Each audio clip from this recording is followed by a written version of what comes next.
Welcome to the NBA Playoff Talk. I'm your host, Pranav Sriraman, joined by my co-host, Sam Wakapa. Sam, how are you doing today? I'm doing really great, Pranav. How are you doing? I'm doing great. I'm doing great. Like you said, it's the heat of the playoff action, second round. The first round's over. And so it's kind of boiled down to the final 8 teams. And so we kind of have a clearer picture of what's going on. With that being said, Sam, let's get right into it. So the second round is officially underway. The final series in the first round concluded very recently with the Minnesota Timberwolves falling short of the Memphis Grizzlies. And the first game of the Memphis Grizzlies versus Golden State Warriors series has already begun. And we saw the Warriors narrowly win that game. I wanted to know what your takeaways from that game was and how you see the series playing out. Personally, I see the series going in favor of the Golden State Warriors. I definitely prefer their lineup compared to Memphis's. Their newly founded death lineup, consisting of Steph Curry, Klay Thompson, Jordan Poole, Andrew Wiggins, and Draymond running the five. I definitely like that better than Memphis's lineup. Even though Memphis is a very exciting young team, I definitely see Golden State's experience helping them push them through the series, and I definitely see them winning. Yeah, I would have to kind of agree on the same lines in terms of I picked Golden State as my finals pick before the playoffs started. And I'm going to stick by that because, I mean, last game, in the first game of the second round, we saw that Golden State, even when they lost Draymond Green to a questionable flagrant 2 call once he got ejected, they were still able to persevere, and that offense was still running very fluidly. Even when Steph Curry had an off game, Klay Thompson had an off game, Jordan Poole was able to manage that offense really efficiently. And I think his emergence has been huge for the Warriors because he gives them another efficient self creator and another option to give Curry rest when he doesn't really have to be that do everything guy in their offense. What do you think of the ascension of Jordan Poole and what he means to the Warriors' title chances? I think Jordan Poole plays a crucial role in the Warriors lineup. He definitely brings energy. He definitely brings energy, and his emergence has definitely helped Golden State push forward this season. I feel like his impact as a scorer is the biggest factor for him right now, and seeing how he develops as a player and deepening his bag and adding more things to his arsenal will definitely help Golden State push through in the future. Yeah.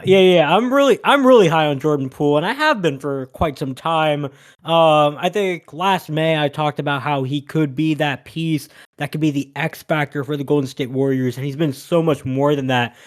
He's not just like your prototypical six man either. He's a really efficient scorer from all three levels, and on top of that, he's a really good passer as well. He could hold his own on defense. He's just a really complete player, and I think that extends Golden State's window as they could preserve guys like Curry, Thompson, and Green, and not have to wear them out through the stretch of an entire playoff run. But moving forward, what do you think of Memphis's outing in the first game as well? Do you see more signs of positivity moving forward in the series, or more signs of concern for the Grizzlies after they lost Game One on their home floor? Honestly, even though I see Golden State moving forward in this series, I'm definitely optimistic about Memphis's opportunity.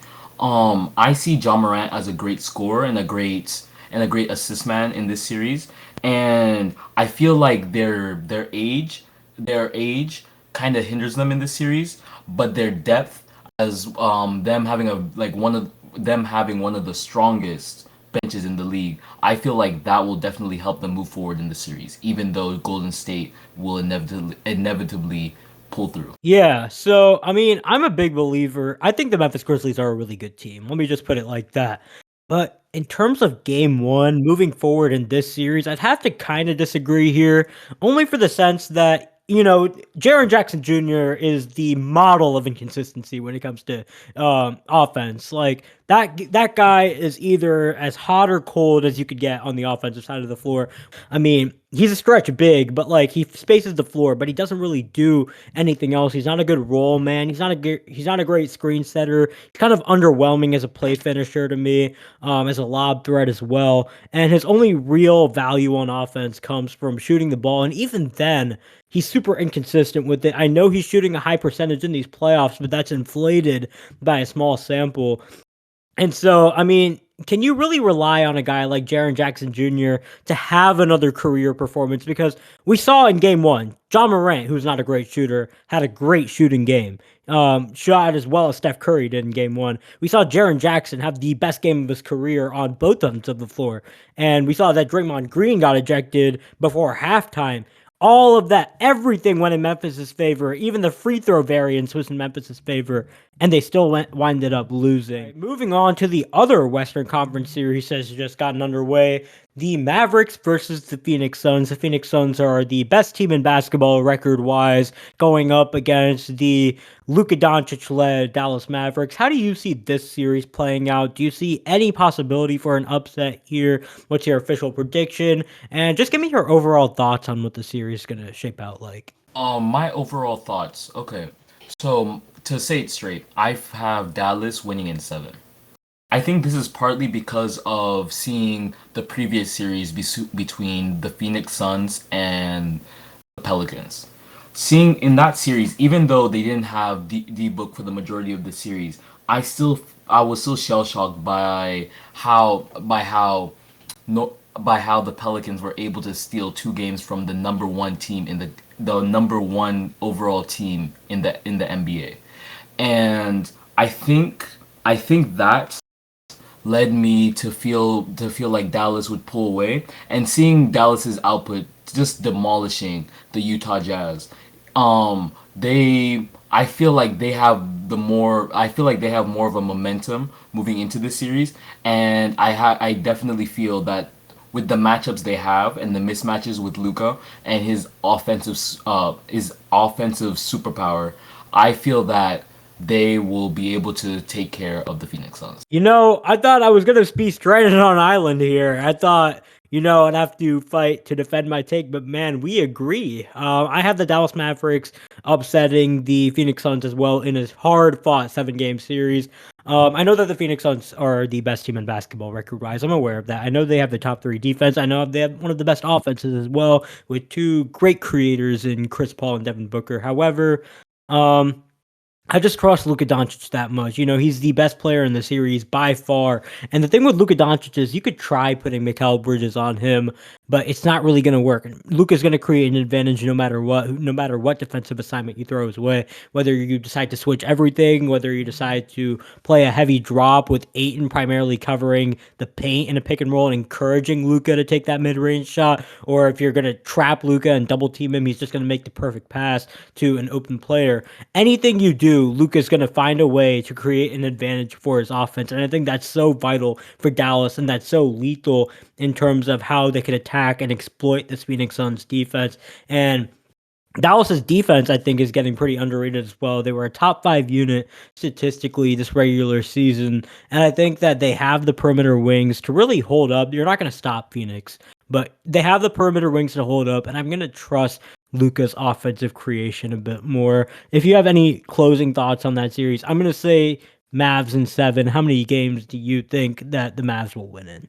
I'm pretty firm. I think that Dallas will win in 7 games. I have faith in Luka Magic. His offensive superpower, his offensive stardom, coupled with his ability to rebound the ball and assist the ball, I feel like that puts them in a prime area to win in seven. Yeah. I'm in complete agreement there. But moving forward to the Eastern Conference, so Joel Embiid is going to miss the first 2 games of the Philadelphia 76ers second round matchup with the Miami Heat. They already don't have home court advantage. They're going up against a great defensive team and a team that can shoot the lights out. With Joel Embiid expected to miss significant time in the series, Sam, how many games do you think this is going to go to? And do you see the Philadelphia 76ers having any chance at winning the series once they go down such a deep hole without Embiid? Without Embiid, I don't have much faith in the Sixers. I feel like Miami will take this series in 5. And I feel like that's mainly because of the defensive clinic that I saw with them in round 1. They were able their defensive matchups with PJ Tucker, Jimmy Butler, and Bam Adebayo, I feel like those 3 defensive pieces have the ability to lock up almost any player that Philadelphia throws at them. And then that coupled with Jimmy Butler's offensive capabilities with him averaging with him averaging 30 points in the first series. I feel like I feel like Miami has the momentum to push them all the way to the conference finals. What do you think, Pranav? Yeah. Let me. So, if Joel Embiid is healthy, which he's not going to be, I would have said Miami in six. But since he's not going to be, I mean, it's over, unfortunately, for the 76ers. They had a ton of potential, but it just doesn't seem to align their way. Joel Embiid gets an unfortunate injury when they were up 30 in the first round in the closing game. James Harden hasn't been the same athletically in terms of scoring the basketball as well. He's still a really good facilitator, but I mean, his scoring has fallen off a cliff. Doc Rivers has not made the proper adjustments when Embiid's out of the lineup, playing really poor rotations, playing DeAndre Jordan significant minutes, and he's a liability out there. Without Joel Embiid, even with Joel Embiid, I had the Miami Heat winning the series. I think they're better coached. They have a better defensive system, and their offense will hold up against the Philadelphia 76ers defense. But without Embiid, I really don't see any chance for the Philadelphia 76ers to win the series. I said 76ers in five with Embiid expected to come back, but I'm going to say no, I'm at Heat in five, but I'm gonna say Heat in four. I just think that everything is in favor of Miami here. But moving to our final and last matchup, probably the most anticipated matchup of the first round, and arguably the two best teams in the Eastern Conference. We have the Milwaukee Bucks versus Boston Celtics. Sam, I want to know what your takeaways from the series are, because this is the series that is highly debated amongst NBA fans in terms of who's going to win. There's not really a clear cut answer. I want to know what your thoughts are and your overall analysis on how the series is going. I think based on the makeup of these two teams, the winner of this series will win the Eastern Conference. Just to say the least. My personal prediction would be Milwaukee in seven. That is mainly because of what I saw in round one. In round one, we saw Giannis Antetokounmpo average 28 points, 13 rebounds, and 6.2 assists. That is honestly crazy from our MVP candidate. And the defensive clinic that they were able to put on Chicago starters was really eye opening, with defensive stoppers like Drew Holiday, Giannis Antetokounmpo, and Brook Lopez holding up the paint. I definitely see their defense being their main area of attack. Their defense is their best offense, even though they do have great offensive players. And moving on to Boston, from what I saw in the opening series between them and Brooklyn, they too put on a defensive clinic. They locked up they locked up Brooklyn with their defensive player of the year, Marcus Smart, as well as Jason Tatum and Jaylen Brown playing crucial roles in all of the games. Jason Tatum Jason Tatum in the first round averaged 29 points, 4.5 assists, and 4.5 rebounds and 7.3 assists. And as well as holding KD to 26, 5 and 6. I feel like the defensive capabilities of Boston matches Milwaukee's, but I feel like the key factor is Milwaukee's offense, because their defense coupled with their offense definitely makes them a deadly combo. And one more thing I wanted to add about the Boston and the Brooklyn series. I feel like when Kevin Durant was a younger player and he was a part of the Oklahoma City Thunder, and when he swept Kobe Bryant, it was Kobe Bryant being a 33-year-old and being way past his prime, being swept by Kevin Durant, who was just entering his prime. I feel like this is a similar scenario where Jason Tatum is a star on the rise, who is a young player who is trying to make a name for himself in the league. I feel like he is ascending as KD is descending, and I feel like that was like the main reason why they were able to take that game. And going back to the second round series, I feel like Milwaukee has the capabilities to win in seven. Yeah, so coming into the series, I thought the Celtics were going to win in five, and I thought that's a stupid prediction from me. I'm just going to get that out of the air right now. I thought that Milwaukee was a bit compromised with no Chris Middleton, and that's their best perimeter creator. But man, this is such a tough matchup for the Boston Celtics because they really don't have anyone to combat Giannis Antetokounmpo. He shot poorly in the first opening game, but I mean his impact is felt in so many different ways on the court. When his scoring is not going his way, he's still a really good playmaker, and he's developed into really handling doubles quite well, and making the right read, making the right entry pass, making the right dump off whenever he drives on the inside. I mean, his rim pressure generates so much looks for Milwaukee's offense. And then on defense, he's one of the best defenders in the world. He provides excellent help defense. And I just want to talk about Milwaukee's defense as a whole. I mean, you really only need three guys on that Milwaukee defense to build an elite unit. You have Giannis as the helper who roams around everywhere, Brooke Lopez as the primary rim protector, and then Drew Holiday as the primary perimeter defender at the point of attack. It's just such a lethal combo for Milwaukee, and I think that's really going to give Boston fits. I'm going to stick with my prediction. I'm going to change it. I'm going to say Celtics in 7. I still think that they could bounce back in this series. I mean, Jaylen Brown had the worst game arguably of his life in that game, in game 1.